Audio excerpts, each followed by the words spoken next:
Okay, so we're gonna move to part 2 of the come command.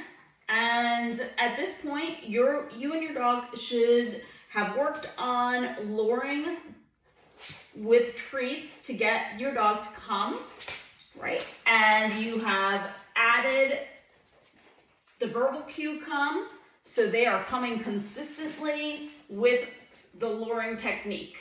Now we're going to move on with using the come command, using a long leash. The one that I have attached to Cairo is about 25 feet. We are only going to use this leash for a little bit of leash pressure in case he's not focused and not paying attention. He's always tethered to this. We never want our dogs, while they're learning still, to be completely off leash, especially outside, because we don't want them running off and potentially getting hurt or hit by a car in any way. This gives us an opportunity to allow them to think that they have some level of freedom, but still have some level of control.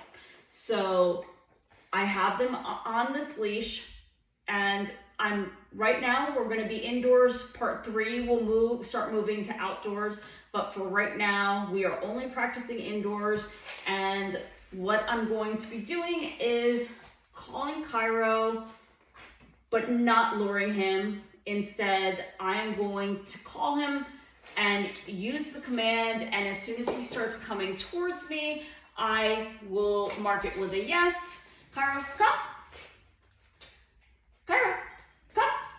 Yes.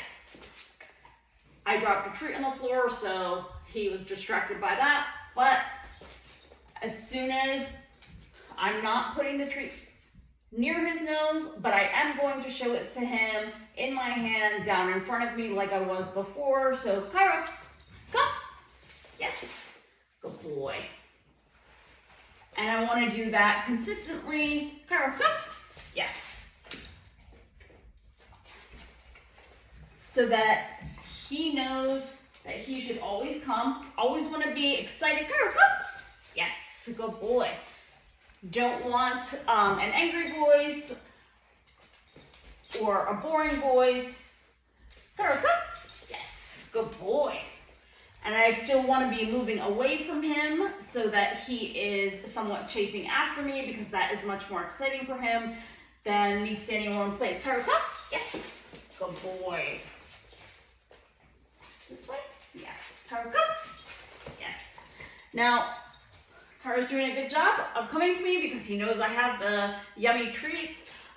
If Cairo was not paying attention to me, so I'm gonna just give you an example. Let's say there's a treat over there, Cairo's not paying attention, and I say, Cairo, come, and he's not paying attention. So I give him a little bit of leash pressure. Cairo, come.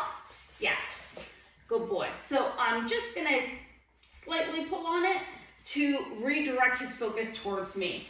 And that's how we use the long lead. Now, you can make the distance greater if you let him wander off a little bit more. I just threw a treat close by. Normally I would not throw a treat, but I just wanted to show that as an example. Cairo, come. Yes. Good boy. So you want to work that consistently in part 2 of the come command, where he is doing it consistently. Every time you call, Cairo, come. Yes. And he knows, Cairo, come. Yes. That he should come to you every time he hears that. Now, you want it to be a positive experience, because there are going to be times where you absolutely want him to come, and it's because he's in a bad situation or in danger and you need him to come. Now, if you only have him come when it's a bad situation, you're going to yell at him, he's not going to come for you all the time. So you want there to be a much higher percentage of times where you're rewarding him than when you have to reprimand him in some way because he got into trouble. So much more of these opportunities will make him come to you when there are negative consequences. So keep practicing this and try to get this to be, Cairo, come. Yes.